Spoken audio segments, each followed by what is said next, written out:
Un tour à la caméra 360, puisqu'il en est des coutumes dans désormais toutes les grandes manifestations.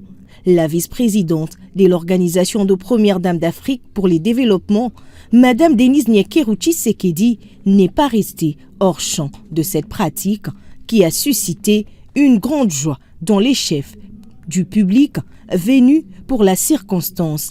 Bien avant cela, à son arrivée, après la coupure du ruban symbolique qui a donné le go de ses assises, accompagnée de la première dame centrafricaine, Brigitte Touadéra, des membres du secrétariat des LOPDAD et autres délégations déjà à Kinshasa, la distinguée première dame de la RDC a visité quelques stands érigés par les structures étatiques, les sociétés commerciales et les petites moyennes entreprises et a reçu des informations sur les offres et produits présentés. Le marché des LOPDAD valorise au mieux le savoir des Congolais. Les hôtes de la RDC ont notamment pu y découvrir le génie congolais à travers cette grande exposition des produits et services locaux.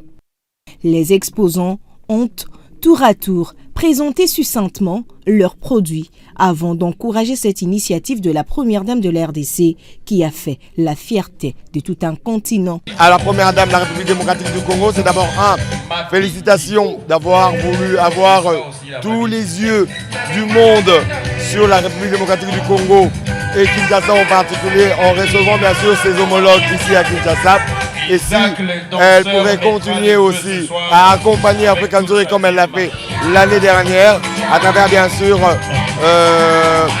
ce miroir qui est le PLAD 2023, cela nous fera un grand plaisir. Et pour moi, je demanderai assez que cela soit régulièrement ici à Kinshasa, parce qu'elle donne aussi l'opportunité à beaucoup d'entreprises, à beaucoup d'entrepreneurs d'exposer leurs produits, d'exposer leurs projets, ce qui donne la facilité à bon nombre de personnes de connaître ce que l'entreprise ou soit l'entrepreneur met à la disposition du public. Dans les soucis de découvrir les actions que mène le Première Dame d'Afrique réunie, nombreux Quinois ont pris d'assaut l'Académie des Beaux-Arts, question de savourer ce premier événement qui permet au monde de découvrir la capitale de la République démocratique du Congo à travers l'OPDAD. J'ai vu le pancarte et quand je suis entré, j'ai vraiment aimé ce que ça donne. Et ce qui est bien aussi, c'est que cela permet aussi la visibilité de la RDC d'une manière ou d'une autre. C'est vraiment un travail de qualité. Au menu de cette soirée inaugurale, des prestations scéniques, notamment concerts live du frère Michel Bakenda, des séries de théâtre, gags, danses et autres démonstrations ont agrémenté le village des LOPDAD qui restera ouvert au public pendant tous les week-ends. Rappelons que l'Organisation de Première Dame d'Afrique pour le développement, OPDAD en sigle, a pour mission de contribuer à la santé et au bien-être des enfants, des jeunes et des femmes par les plaidoyers, la mobilisation de ressources et des partenariats stratégiques.